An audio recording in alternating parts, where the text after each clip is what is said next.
where education is not just about learning, but about becoming.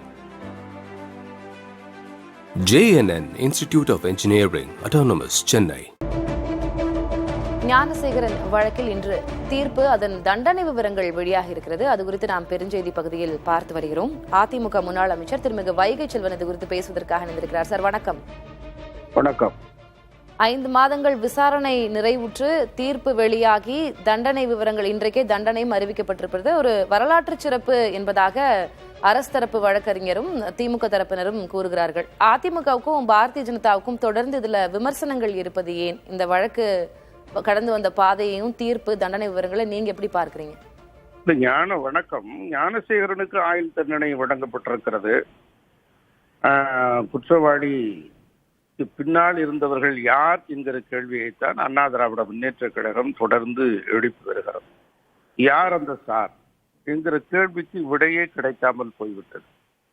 அரசு தரப்பு வழக்கறிஞர் பேசும்போது இந்த வழக்கை பொறுத்த வரைக்கும், இந்த இன்சிடென்ட் பொறுத்த வரைக்கும் ஞானசேகரன் ஒருவர் தான் குற்றவாளி என்பது நிரூபணமாகி இருக்கிறது. அதுவும் நீதிமன்றத்துல ஆதாரபூர்வமாக நிரூபணமாகி இருக்கிறது. இதற்கு மேலும் யார் அந்த சார் அப்படின்னு கேட்கறது கண்டெம்ப்ட் ஆஃப் கோர்ட், நீதிமன்ற அவமதிப்பு அப்படின்னு சொல்லியிருக்கிறாங்க.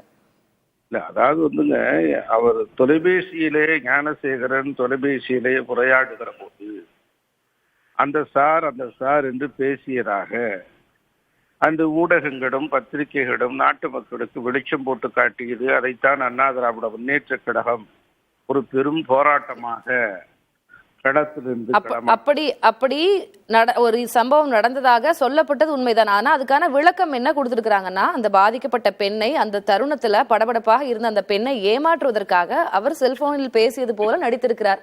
அவருடைய போன் பிளைட் மோட்ல இருந்தது, ஆதாரபூர்வமா சயின்டிபிக்கா ப்ரூவ் பண்ணியிருக்கிறாங்க அப்படின்னு வழக்கறிஞர் சொல்கிறார். இல்ல, வழக்கறிஞர் சொல்லுகிறார். இருந்த போதிலும் கூட அந்த சூழ்நிலையில் அவ்வாறு நடந்திருக்கிறது.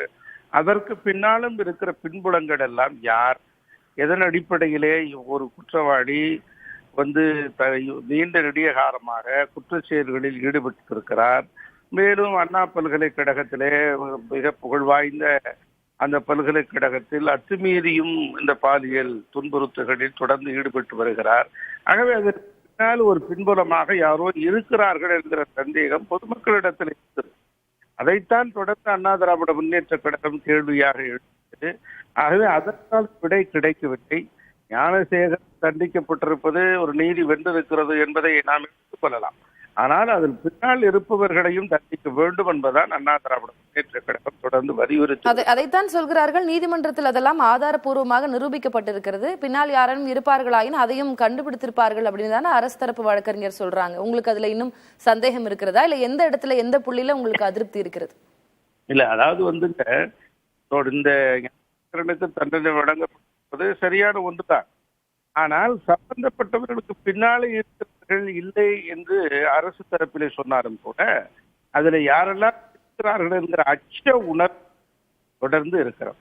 ஆகவே இது குறித்து அண்ணா திராவிட முன்னேற்ற கழகத்தினுடைய பொதுச் செயலாளர் எடப்பாடியார் அவர்கள் அறிக்கை வெளியிடுகிற போது எங்கள் ஆட்சி அதையெல்லாம் நாட்டு மக்களுக்கு வெளிச்சப்படுத்தி காட்டுவோம் என்கிற பதிலைத்தான் இந்த தருணத்தில் நானும் சுட்டி காட்ட விருப்பம். அதிமுக நிர்வாகி ஒருவரிடமும் நான் இந்த கேள்வியை முன் வச்சேன். ஒருவேளை யார் இந்த சார் அப்படின்னு தொடர்ந்து கேள்வி எழுப்பக்கூடிய அதிமுக அதற்கான ஆதாரங்கள் இருக்குமாயின், உங்களுக்கு சந்தேகங்கள் இருக்குமாயின், அதற்கு அடிப்படை ஆதாரங்கள் ஏதேனும் இருக்குமாயின் நீங்க அதை நீதிமன்றத்துல வழங்கி இருக்கலாமே அப்படின்ற ஒரு கேள்வி இருக்குல்ல. நிச்சயமாக இது அரசுதானே இதை வெளிச்சத்துக்கு கொண்டு வர வேண்டும். ஒரு அரசுதான் காப்பாற்ற வேண்டிய தலைய கடமை இருக்குது. அந்த கடமையிலிருந்து தவறிவிட்டது என்கிற குற்றச்சாட்டை தானே இல்ல, கடந்த முறை எங்க டிபேட்ல பங்கு கொண்ட அதிமுக ஸ்போக்ஸ் பர்சன் ஒருத்தர் பேசியிருந்தாங்க, நாங்கள் அப்படித்தான் குற்றச்சாட்டை முன்வைத்துக் கொண்டேதான் இருப்போம், அதனை நிரூபிக்க வேண்டியது அரசனுடைய கடமை அப்படின்னு பேசியிருந்தாங்க. இப்ப நீங்க கூறுவதும் அது போலதான் இருக்கிறது. நாங்க குற்றச்சாட்டை முன்வைக்கிறது எங்களுடைய கடமை, அது இல்ல நிரூபிக்க வேண்டியது உங்களுடைய கடமை அப்படின்னு சொல்றீங்க. ஆமா, அதாவது ஒரு நாட்டு மக்களை காப்பாற்ற வேண்டிய பொறுப்பு ஒரு அரசனுடைய தலையாய பொறுப்பும் அதுதான். ஆக அந்த பொறுப்பிலிருந்து தட்டி கழிப்பதற்கும் சம்பந்தப்பட்டவர்களை காப்பாற்றுவதற்காக அவர்கள் இந்த வழக்கை முடித்து விட்டார்களோ அடிப்படையில் அண்ணா திராவிட முன்னேற்ற கழகம் தொடர்ந்து தன்னுடைய கேள்வியை நன்றி திரு வைகை செல்வன். இணைப்பில் உங்களுடைய கருத்துக்களை பகிர்ந்து கொண்டமைக்கு. ஞானசேகரனின் பின்புலம் என்ன? நீண்ட நெடிய காலமாக அவர் அந்த பகுதியில் அண்ணா பல்கலைக்கழகத்தில் சுற்றி வருவதன் காரணம் என்ன? எப்படி அவரால் முடிந்தது? போன்ற பல்வேறு சந்தேகங்களையும் கேள்விகளையும் எழுப்புகிறார்கள் அதிமுக உள்ளிட்ட எதிர்க்கட்சிகள். நாம் அவர்களுடைய கருத்தையும் கேட்டு பெற்று வருகிறோம். ஆனாலும் அரசு தரப்பு வழக்கறிஞர் சொல்வதாக, அரசு தரப்பு வழக்கறிஞர் கூறுவது, இந்த வழக்கை பொறுத்தவரை ஞானசேகரன் குற்றவாளி என்பது ஆதாரப்பூர்வமாக நிரூபணமாகி இருக்கிறது. வேறு யாரும் இது தொடர்பில் இல்லை என்பதும் ஆதாரப்பூர்வமாக, அறிவியல் பூர்வமாகவும் நிரூபணமாகி இருக்கிறது. எனவே இது குறித்து, இந்த வழக்கின் தீர்ப்பு குறித்தோ, தண்டனை குறித்தோ, இது கடந்து வந்த பாதை குறித்தோ, விசாரணையின் தன்மை குறித்தோ ஏதேனும் விமர்சனங்கள் முன்வைக்கப்படுமாயின், எதிர்கருத்துகள் தெரிவிக்கப்படுமாயின் அது கண்டெம்ட் ஆஃப் கோர்ட், நீதிமன்ற அவமதிப்பாக கருதப்படும் என்று அரசு தரப்பு வழக்கறிஞர் கூறியதையும் நாம் பார்த்தோம். Where education is not just about learning, but about becoming.